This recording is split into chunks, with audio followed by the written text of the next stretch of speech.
the tools you use in New York City, even though our resources are different, are tools that can work for anybody, anywhere in the country.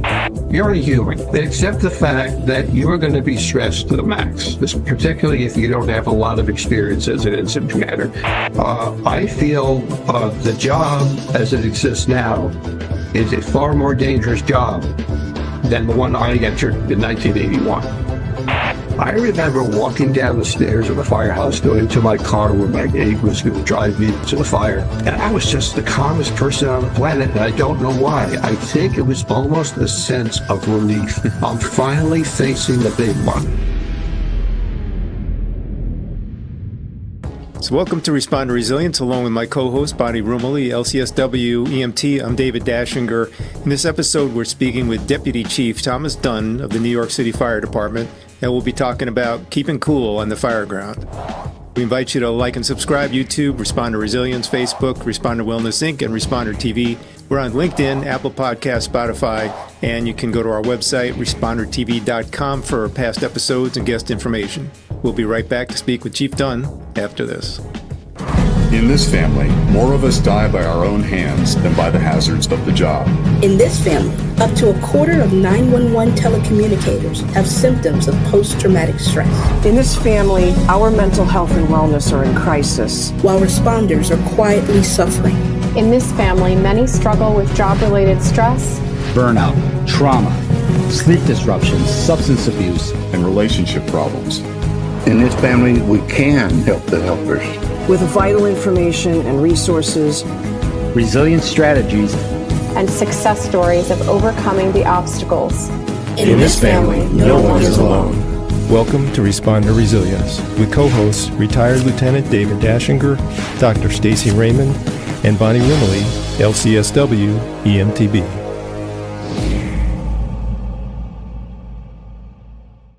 We'd like to welcome Chief Dunne to the show. By way of background, he's a retired deputy chief and 33-year veteran of the FDNY. He's got extensive experience working in mid-Manhattan and the Bronx, and he's been the incident commander at hundreds of fires and emergencies in the city. Chief Dunne lectures on incident command, fire safety, and human behavior in disaster at conferences and colleges across the country through his thorough alarm fire training seminars. He's written numerous articles for fire service publications, and he serves as an adjunct instructor for both the National Fire Academy and Keene University. He's the author of Notes from the Fireground, a memoir of his experiences with the FDNY, and a novel, A Moment in Time. Chief, it's great to have you here on Respond to Resilience. David, good morning, and Bonnie, good morning, and it's great to be with both of you. Thanks so much for the invite. Welcome, and thanks for making the time. It's always exciting for us when we get to speak with someone who has as much experience as you. So we're really grateful. Well, thank you. You're welcome. So we want to really start with, why are we so stressed in the fire service? What is going on with firefighters today? Well, I ask that question as I have an opportunity to travel around the country and generally throw it out to a group of firefighters. Get a lot of real interesting responses, some of which are a little out in left field, but some of which you kind of hear over and over. You hear certain patterns. I think to some extent it's first of all, the nature of the work that we do, whether you're fire, PD, EMS. There's a great deal of uncertainty in the type of work you do. Fortunately, most of our work tours are pretty routine. They're actually pretty fun, and you enjoy being in the firehouse, being with your coworkers. But you never really know for sure what that night tour or that 24-hour tour has in store for you. Literally every time you go out the door, you might be facing yet another routine response or possibly a false alarm. You might be facing the most dangerous situation that you'll ever face in your entire life. So I think the uncertainty is one aspect of it. I think the complexity of the work is an aspect too. I've never been to a simple fire. It seems like any fire I've ever been to, particularly those first few minutes, it's kind of chaotic. All right. Until you start getting a handle on the location of the fire, a handle on where your personnel are, if you have adequate personnel, sufficient water supply, there's a lot that has to be done very quickly. You want to force entry, you have to initiate a search, you have to establish the water supply. And it's not like A, B, C, D. It's not like a simple formula. It's all happening at once. So whether you are the firefighter doing the hands-on work or the incident commander, particularly if you're the incident commander supervising this, you have a very complex ongoing operation with time restraints. You can't sit back at a fire or emergency scene and think the way you would as we're sitting comfortably in our homes or offices right now, getting bombarded with a lot of stimuli. You have a number of really key, important decisions to be made early in any emergency or fire operation. So I think these are some of the things that I've heard. And then in the background is always the fact that these are high-stakes operations. These are high-stakes decisions. I always make the analogy, if, let's say, you're a stockbroker and you work on Wall Street and you make an error in your investment, that's bad because you're going to lose money and your clients are going to lose money. If you make a serious mistake on the fireground, you have the potential to get yourself seriously hurt, or as an incident commander, which is an even worse feeling, getting your personnel hurt. So I think a lot of these, kind of interact, that make the job that firefighters, police officers, EMS workers do perform, especially difficult. And it comes down to a series of decisions that have to be made under a great deal of stress. So I think those are sort of the common themes that you pick up when you speak to firefighters. And really, from my background, some of the things that stress me out as a firefighter or a company officer or a deputy chief. So just as a little offshoot of my original question, do you think that there is a lot more stress on modern day firefighters than there were when we go back to the 1800s and some of those times? Do you think that as time has gone on, the complicated nature of society and buildings, has it just made the job that much harder for people? I think that there's no doubt that it's gotten more stressful over time. I feel the job as it exists now is a far more dangerous job than the one I entered in 1981. And it was a dangerous job back then for different reasons. But you cite, for example, the building construction, these thermopane windows, the amount of plastics that are now used in construction. Right. The fact that you used to be pretty sure crawling into a tenement fire that you had solid, maybe 2 by 12 wood joists holding up that floor or holding up the ceiling above you. That's no longer the case. I mean, there have been instances of floor collapses and roof collapses within 2 minutes of fire starting. So it's more dangerous in that respect. I think it's also more dangerous in the sense that the overall mission of the fire service has expanded quite a bit. There's a lot more hazmat responsibility that perhaps wasn't there 50 or 100 years ago. And then there's always the background specter of the terrorist activity. Mm-hmm. Post 9/11, I tell my students when I teach them, be prepared for anything. Things that you cannot imagine happening might possibly happen. For example, who could have imagined that as of, I believe it was 2019, that we'd have an international COVID crisis that literally affected every aspect of our society and our economy, and certainly affected the fire service. So, yeah, I think that we've seen a almost geometric growth over the past 20, 30, 40 years in the danger level and the stress level of the fire service in general. Introducing FDTs, the only gourmet tea crafted with first responders and their families in mind. Proudly firefighter and veteran owned, our collection of gourmet organic teas is uniquely designed to honor those who are on the front lines to protect our communities. At FDTs, we believe in quality. That's why we source the freshest organic tea available, offering you the most popular flavors that not only excite your taste buds, but also bring comfort and relaxation to your daily life. Indulge in our specialty blends: classic Earl Grey, soothing chamomile, vibrant green tea with ginger root, decadent chocolate salty caramel black tea, and robust Irish breakfast. FDTs makes for a special and unique gift, perfect for any occasion or season. Taste the difference and show your appreciation for the rescuers in your life with FDTs, exclusively available on FDTs.com and in our Etsy store, Fire Department Prints. Taking into account everything you just covered and the fact that showing up on a scene as an incident commander, you are bombarded by a lot of information pre-arrival, on arrival, a lot of decisions to be made, a lot of considerations to make.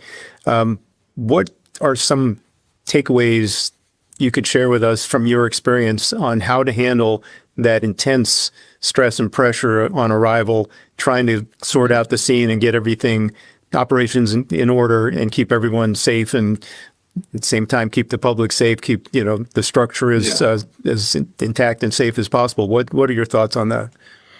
Well, I think the first thing is to recognize that we are, and you are, as whether you're the initial company officer running the scene or battalion chief or the chief of department, whatever your rank is, you're a human. Except the fact that you are going to be stressed to the max, particularly if you don't have a lot of experience as an incident commander. And even as an experienced incident commander, if you're not feeling the stress, you're probably not doing your job properly.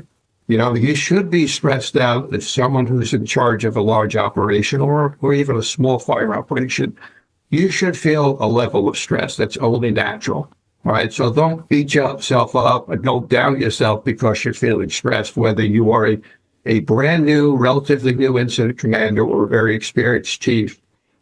Some of the particulars that worked for me, initially, I tried to keep it simple.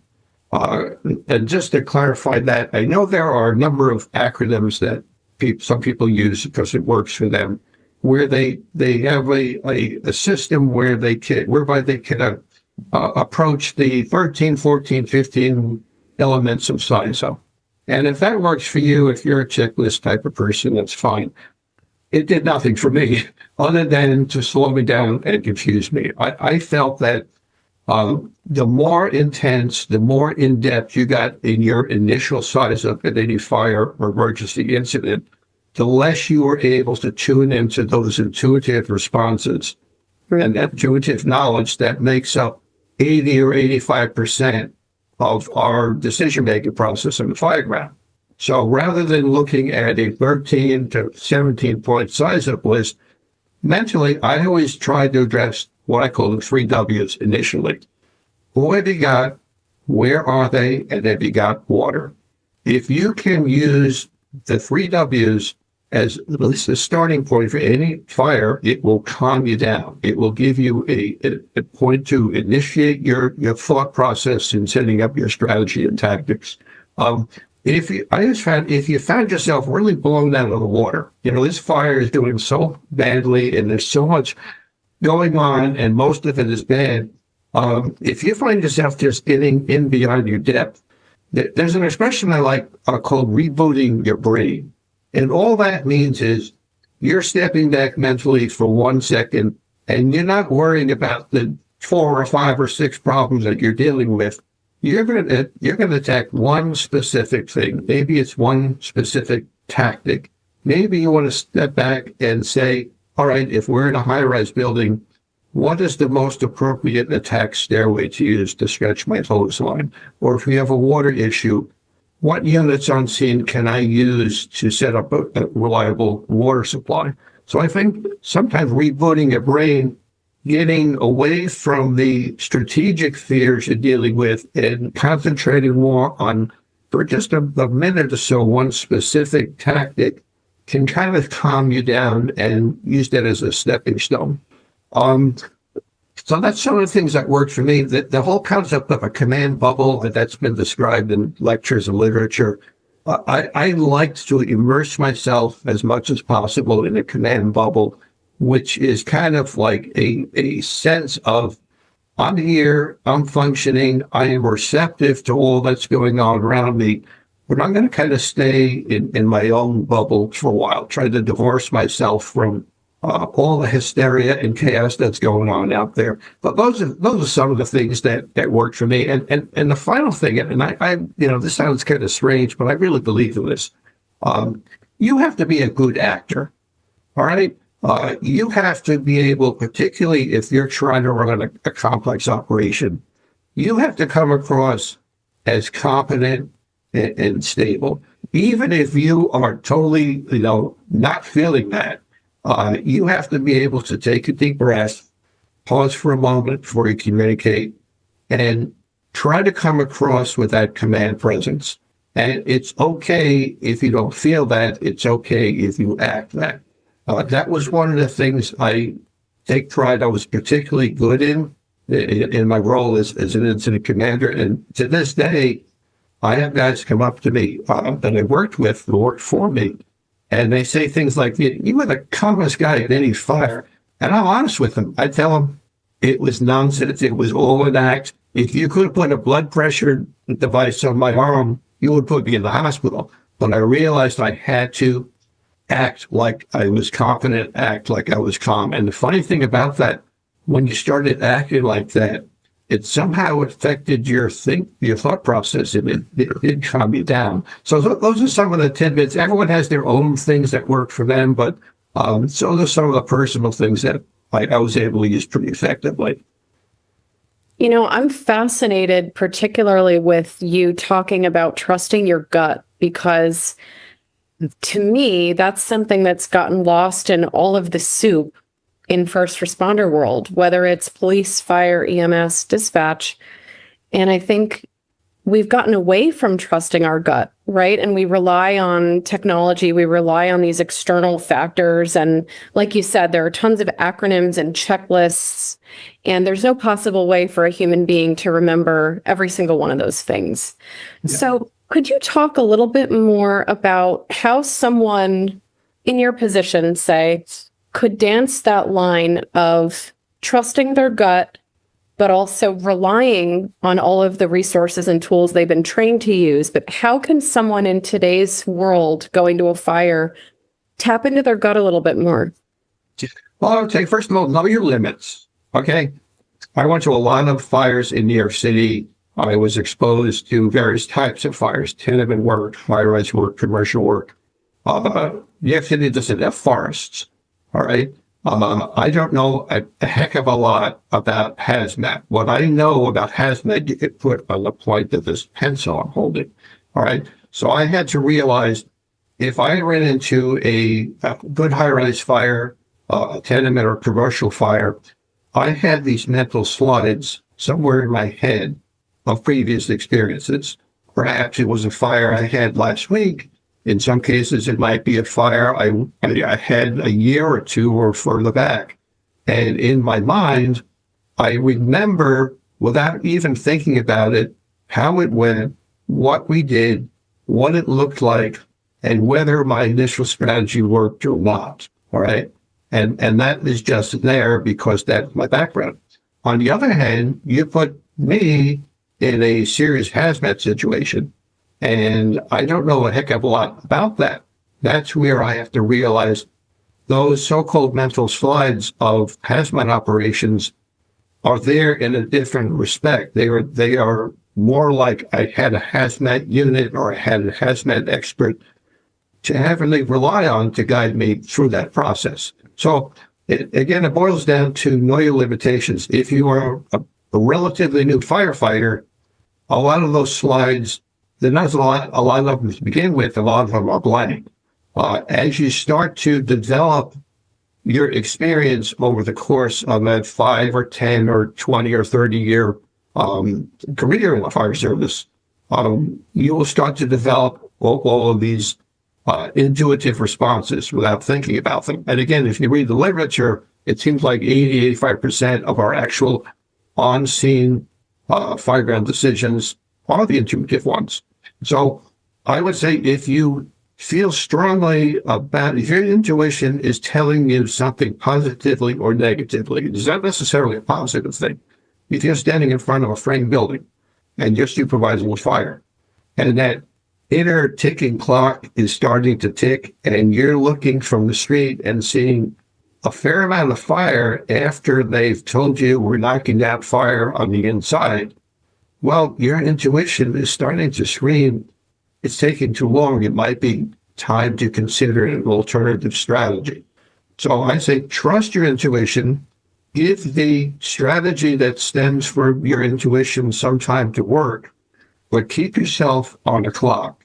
If it doesn't seem to be working, now it's time to step back and reevaluate. Perhaps there's something different about this particular scenario.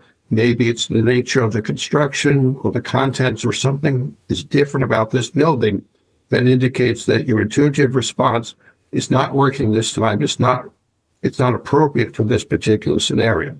So it's kind of like you can rely on it. It's usually pretty helpful, but don't view it as the Bible. You got to give it time to work. If it's not working, be open-minded and receptive to changing the strategy, the approach to the fire. The modern fire officer. Communicate, motivate, and lead. As officers, we embrace a profound calling, a call to serve with unwavering dedication, to lead with courage, and mentor with heart. In our profession, we are asked to move heaven and hell.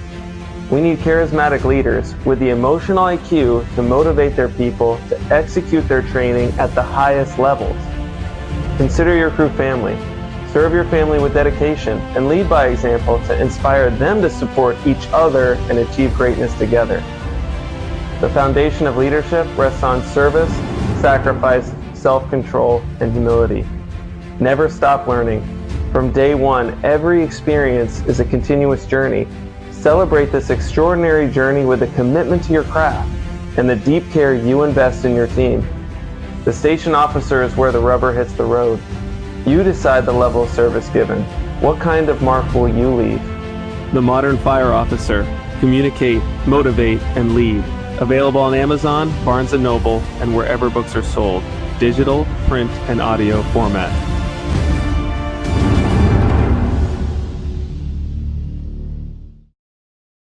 You touched on this before, talking about stepping back and just looking at one aspect instead of trying to, handle all of it at the same time. And I wanted to kind of go a little deeper into the concept of multitasking, especially early on in the incident, the arrival, first few minutes.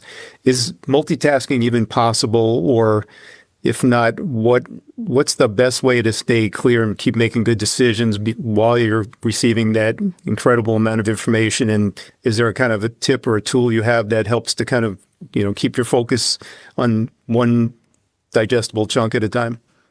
Yeah, now there are psychologists who would argue that multitasking is impossible, that the human mind cannot multitask. I don't know if I agree with that. Multitasking is without a doubt stressful, whether you're doing it in your desk in your office or certainly doing it on the fireground. As I say, I feel that simplifying as much as possible helps. And that might mean sometimes, there were times, particularly when I worked in Manhattan, when I walked away from my own command post because it got too noisy, it got too complex, I was getting too much input. There were times when, again, that so-called imaginary command bubble, which transports with you, has to remove itself from the chaos of the situation. And then, like I say, if you can start that one initial decision, that, all right, maybe I don't have this fire under control. Maybe I don't even have enough personnel at the scene yet. But I'm going to take one initial step, followed by another concrete, specific step to help resolve the situation. It might be as simple as, all right, I have a problem here. My gut is telling me I don't feel good about the level of resources I have. Let me transmit a second alarm or mutual aid request, however your community works. That gives you a sense of, I haven't solved the problem, but I'm taking initial steps. I'm on the path to success. I'm a great believer in the sort of power of positive thinking, rather than allowing yourself to be blown out of the water thinking, oh my goodness, I have so many problems here. Take initial steps. Accept again, it comes down to accepting uncertainty. I once read that control freaks are the most nervous people on the planet because they like to control everything. And you almost have to make acceptance of the fact that the fire service is faced, at least in the initial portions of any emergency or fire operation. This is not a controllable thing, not initially. All right. You have to take bit by bit steps on your own as an incident commander, hopefully projecting a sense of command presence that will get you in that direction. So again, the mentality that helped me was to step away, take a deep breath, realize, all right, I don't have full control of the situation, but in the back of my mind, I do have additional resources coming in. I have established, again, let's talk about the high-rise fire. I've established at least an attack stairway, and I have personnel going up that stairway to hook up a hose line to the standpipe to at least initiate that. I'm communicating with my personnel, getting a sense of where everybody is. Perhaps in the back of my mind, if I don't have a solid, reliable water supply at this point, I've assigned resources to establish that. So even though the fire seems almost unmanageable and overwhelming at this point, I'm taking initial, small, strategic and tactical concrete steps to try to resolve it. And, again, accepting the uncertainty and the stress of the fire in the situation, because we're human beings, I can't control everything. I found that delegation was absolutely vital. Fortunately, in the FDNY, you had several battalion chiefs, at least 2 in every fire, and a multiple alarm, and they have 3 or 4 battalion chiefs that allowed me to carve up the enormous aspect of this fire problem and assign maybe the 15th Battalion to this sector, maybe the 27th Battalion to some other section. I found carving up a fire helped quite a bit, particularly in terms of getting accountability from my personnel, because our initial first response in an urban department like New York City was an enormous amount of people. I mean, most of the country is not getting the type of personnel we're getting. Most of the country is lucky if they get a dozen firefighters on scene. But my initial first response had as many as 60 firefighters on scene. Mm-hmm. If someone tapped in a second alarm, now I've got well over 100 firefighters. I can't accept the responsibility initially for accounting for each individual. It would just, be an impossible task. But I could delegate it to my battalion chiefs, to my division or sector commanders. At your convenience, get back to me, let me know what personnel you're working with on the fire floor or the floor above or whatever exposed building. So these were some of the specifics that kind of worked for me. It all boils down to knowing you're going to be stressed. You're going to be dealing with a lot of issues, starting with initial steps. Delegating when possible, trying to retain that positive thinking, because especially if you're the person running this operation, people will get a sense of you. How you feel will reflect in that operation. If you think your incident commander is a nervous wreck, how are you going to feel? You're going to feel like, well, we are kind of looking out for ourselves, as opposed to some of the great incident commanders I had an opportunity to work for in the FDNY, and I drew lessons from real solid individuals that just project the sense of confidence and command presence that we're all looking for. I know you had mentioned the command bubble, which I think is such a neat concept. Yeah. It's really great. And I can imagine it because I've been on these scenes or was in them as EMS chief as well. But my question is going a little bit further with that command presence. So you've talked a little bit about how that person needs to exude confidence and calmness, even if that's not what's happening on the inside. How else would you define command presence? I like to make the football analogy. If you, whether or not you're a football fan, if you ever watched when the Patriots were good, and Tom Brady was the quarterback, and the Patriots had 32 seconds left in the game, and they had to score a touchdown or they were going to lose the game, but they had to go 80 yards to score a touchdown. If you ever watched Tom Brady and the Patriots in that situation in the huddle, and as he approached the line of scrimmage, you just knew this guy was going to do it. And it was always annoying, especially if you were rooting against the Patriots. So you can define it in different ways, but you know it when you see it, and you know it when you don't see it. Right. I worked for some tremendous command chiefs in New York City. I worked for one or two who were, kind of nervous Nellies. I think it's a sense of someone who is capable of projecting a level of confidence in the way they communicate. I think communication, how we communicate, makes or breaks every aspect of our lives, whether you're a teacher, whether you are a plumber or a firefighter or an incident commander. How well you communicate will determine how well your business transaction goes, or will determine how well your fire goes.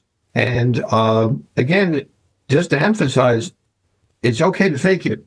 You don't have to be the greatest incident commander in the world. It doesn't matter if you feel tremendously competent or incompetent. If you can project a sense of confidence, as opposed to projecting, geez, I'm a nervous wreck, I don't know if I can handle this, it will affect your personnel. It will affect the operation of how well it goes and how efficiently it goes. It will also affect how you feel about yourself. At least that's how it worked for me. At the core of every community beats the heart of the first responders, ever present on the front line, making the impossible look routine. Through the relentless pressure and the unseen scars, our frontline warriors silently battle the stress of the job.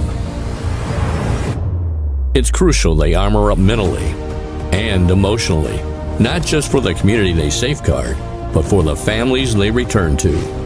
Supporting the wellness and mental health of first responders is priority number one. By championing their well-being, we're ensuring they're unstoppable, both in the line of duty and in life. Step up for the Titans who protect us. Because when they're firing on all cylinders, they're not just first responders, they're game changers. Join us. Visit ResponderTV.com to be the difference. Really love the fact that you brought up the communication skills because it's a two-way thing. It's not just the giving orders or making, transmissions on the radio, but we have to listen and kind of receive a lot of information also. And getting back to that, multitasking mode, if there's a lot going on, it can be hard to hear all the radio traffic or the pertinent radio traffic.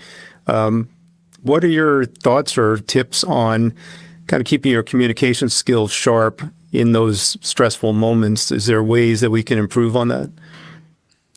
Yeah, a couple of things. First of all, I mentioned this in some of my classes. We train and drill on a lot of good things, water supply, laddering, hose stretching, things of that nature. I don't think we train enough on communications, or rather incorporate communications as well as we can into our normal fireground drilling. For example, in my job, everybody had a handy-talkie fireground radio, which is great for safety. But when things went badly, if you can imagine 60 or 150 firefighters, talking on the same radio channel, it could be a little hairy. So first thing I like to do is, in any training scenario, let's say you're at the drill tower in a typical fire academy, working on, let's say, standpipe operations or hose stretches. This is not only a great time to work on hose stretches, it's a great time to introduce or reinforce people's ability and willingness to talk on the handy-talkie. So charge a line, message receipt, whatever, however you want to do it. There are people who are very comfortable talking on the radio. In fact, you can't shut them up sometimes. There are others who, for whatever reason, they just don't have the confidence. So I think initially it's got to do with training and perhaps emphasizing a little more. One big thing I would recommend for people, especially if you don't have a lot of radio experience, the art of listening. That is vital, and I recognize that firefighting can be very myopic. It can be very noisy, and if you wear a mask, it's difficult to communicate at times. That being said, some of the biggest problems that I encountered in serious fire operations was trying to get or receive a message, sometimes a very important message, and you have all this chatter going on.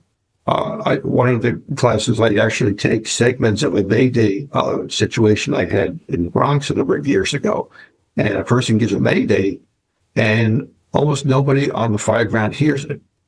And that's not uncommon. A large percentage of Maydays are just never picked up on the radio. So I think I like to emphasize having radio discipline, whatever that requires.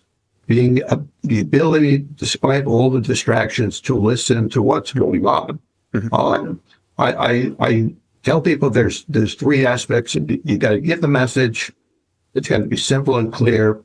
And the third thing is it has to be acknowledged. And so many messages are just not acknowledged. If you don't get that acknowledgement, then you have to assume the message is going out into the ionosphere and no one's heard it. So, I think it comes down to sometimes lack of experience talking on the radio, sometimes lack of confidence. If you don't have a lot of fireground experience, even your interpretation of what might be an important message might be different, or your observations may be different than my observations as an experienced firefighter.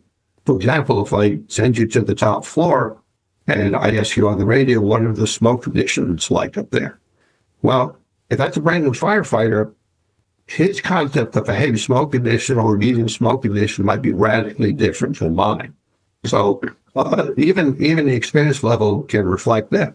But it comes down to drilling, background experience, developing that level of confidence so that you know what might be appropriate to say, saying it briefly, and above all else, having that willingness, the discipline to listen to other transmissions to realize when you have to not say anything because perhaps there's something more vital going on at that moment. You're so right, because the instinct I think that people have in the chaos is to over communicate and communicate more, and it just adds to the chaos. So I like the fact that everything you say is you're keeping it simple. That's really important for all of us to remember. I think, simpler is always better in life in general. And on the fireground where there's 100 things going on at once and there's tremendous levels of stress for everybody on the scene, really. Even the guy operating the pumper in the street who's not in the building, he's under stress because he has to supply a water supply. So everybody on that scene is stressed now. And it does affect the communication. Well, one of the aspects of stress and decision-making, well, there's a lot of aspects of it, but stress will affect your ability to communicate effectively. It makes it that much harder. And how do you get around that? Well, I think somewhat it's in your DNA. Some people are just naturally calmer than others, which is not to say that everybody has the capability of improving their communication by taking a deep breath, slowing down, being aware of what's going on around you. And when you do communicate, make it crisp and clear And if you don't get the acknowledgement, repeat the message, particularly if it's important. Well, I want to shift gears a little bit with you. And because you worked at FDNY, are there any specific incidents or experiences that you think it would be great for our viewers, listeners to hear about in terms of performing under stress? Well, the issue is, you look back in 33 years, there's so many. A couple come to mind. As far as let's talk about being an incident commander, that because like most firefighters, I was through the ranks, started as the lowly new guy, company officer, eventually became a chief. My first real big incident, fire as an incident commander, was a church fire in the Queens section of New York, a very advanced fire. And most of the time when that happens, the church burns to the ground. It's gone forever. And this was a time when I was not the most experienced incident commander, still kind of questioning my own ability, waiting for the big one to come in.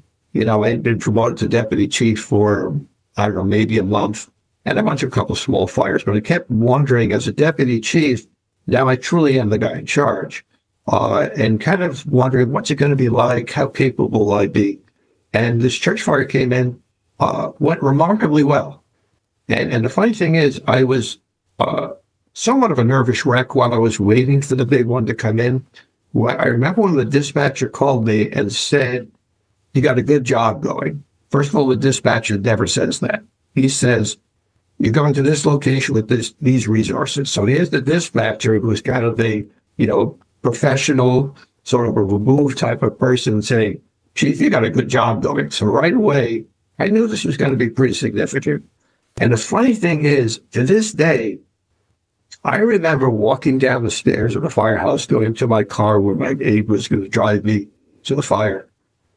And I was just the calmest person on the planet, and I don't know why. I think it was almost a sense of relief.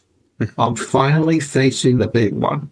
I'm finally going face to face with that challenge, rather than worrying about that challenge and wondering when that challenge is going to come in. And that set my mind to a point where I showed up at the scene, and I got a lot of good support from my firefighters and my battalion chiefs. But it was just like, all right, step 1, 2, 3, it went really well. That was an example of a stressful situation that didn't become a stressful situation for whatever reason. Again, when I think about stress as an incident commander, 9/11 was the defining moment for New York City and the FDNY. And I was not at the scene when the buildings came down. I was on duty in the northern part of the city. I didn't get called down there till after midnight. And like everybody else, we worked many long shifts down there. Initially, I was assigned to one segment of the operation, and there would always be one high-ranking staff chief who was in charge of the entire thing. And he was at a separate command post away from us. And what happened was, after, I don't know, 6-7 days or so, essentially they ran out of staff chiefs. The staff chiefs had worked to a point where they just needed to put someone into that overall incident command post for the whole trade center. And who happens to get chosen? Wow. So now I'm put into a position where for about 2 to 3 hours, I'm literally running the World Trade Center site, and there's no one to turn to. I don't know what's left of the fire department bureaucracy at this point. It's not like I can call anybody for help or assistance. And I'm getting bombarded right and left for resources. I mean, police departments, departments from other cities, EMS units. At one point, a representative of the National Forest Service comes up and says to me, "Hey, I can set up little buildings from different parts of the layout here that can help you." And it's one decision after another, completely on my own, no book to follow, no. And I found it, even though I was in no immediate danger at all physically, I found the constant 2 to 3 hour counting from outside agencies in instantaneous decision making based solely on what I felt was right or wrong. And for example, at one point, a guy came up to me from Texas, and we still had a lot of fire burning underneath the rubble. And he said to me, I've got this product. If you put it in there, it'll put the fire out in an hour. And he looked like he was selling snake oil. So I basically said, no, I get out of here, you know? So that was particularly stressful. And of course, there were incidents as a company officer getting stuck in a collapse at a tenement in West Harlem. That was for probably the most frightening moment of my career.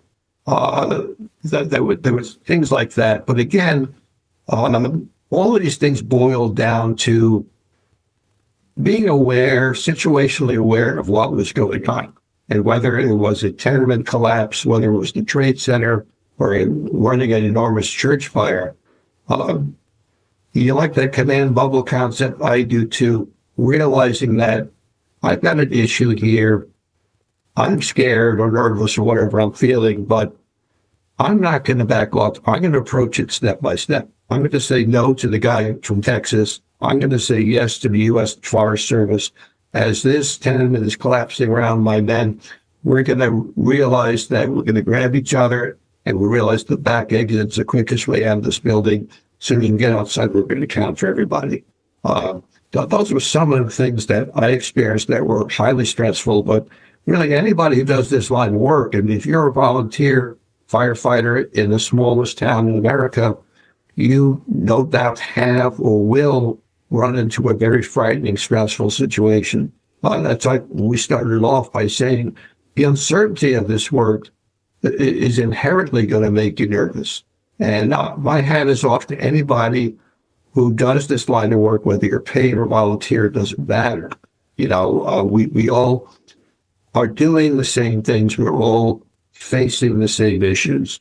And I like to think that the tools you use in New York City, even though our resources are different, are tools that can work for anybody anywhere in the country. Well, Chief, I feel calmer just listening to you speak. So I can imagine what your firefighters felt like having you as a. I guess that means I'm still good at faking it. Is that what you're saying? He's too good at faking. No, actually, I'm pretty calm with you guys. This is a piece of cake. Well, this was really wonderful. And David and I can't thank you enough for your vulnerability. Some of the things you said we have not heard before. So I'm really, really grateful for your candidness. Thank you. Thank you. Thank you. I hope it's helpful and interesting. And again, thank you so much for inviting me. It's been a pleasure being involved and meeting both of you. Likewise. And, can't stress enough how stressful it is for a new officer, a new chief to step into the role of being an incident commander and having little or no experience and what that's like. And as you said, sometimes more the stress is anticipating the big one. And, sometimes we do feel calmer when we finally kind of, settle into that, okay, here it is. This is what I've prepared for, and let's go do it. Sometimes Absolutely. We lay in bed, anticipating that call that we don't know anything about, that we just have that sense of how am I going to handle this? How's it going to unfold? What's the outcome going to be? So, if I might add one final thought is that I had the joy of being promoted 4 times in the New York City Fire Department, and each time I wasn't quite ready for that promotion, and each time I grew into the job. So I think if that's true of me, that's undoubtedly true of anybody who happens to listen to this podcast. Chief, where can people find you? Any projects or books or speaking we got going on? I have. You mentioned the 2 books I have: an FDNY memoir, a novel, fire-related novel, both available on Amazon. I teach fairly often. I'm currently teaching at Keene University. I'll be at FDIC again next spring. I'm actually on the verge of signing a contract for my next book, which will be with fire engineering. And I have a website, if anyone ever has questions or comments or complaints, www.chieftomdunne.com. I always respond to any questions. And I hope to run into yourselves or other people as they have an opportunity to travel around the country and meet firefighters and emergency responders throughout the country. Yeah, fantastic. Well, hopefully we'll see you at FDIC. And again, we appreciate you spending this time with us, sharing your experience, knowledge, expertise, and it's been a pleasure. Same here, David. Thank you, and have a great day.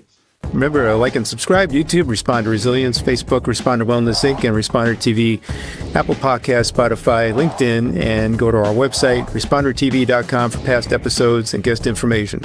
Till the next time, stay safe, be kind to yourself, take care.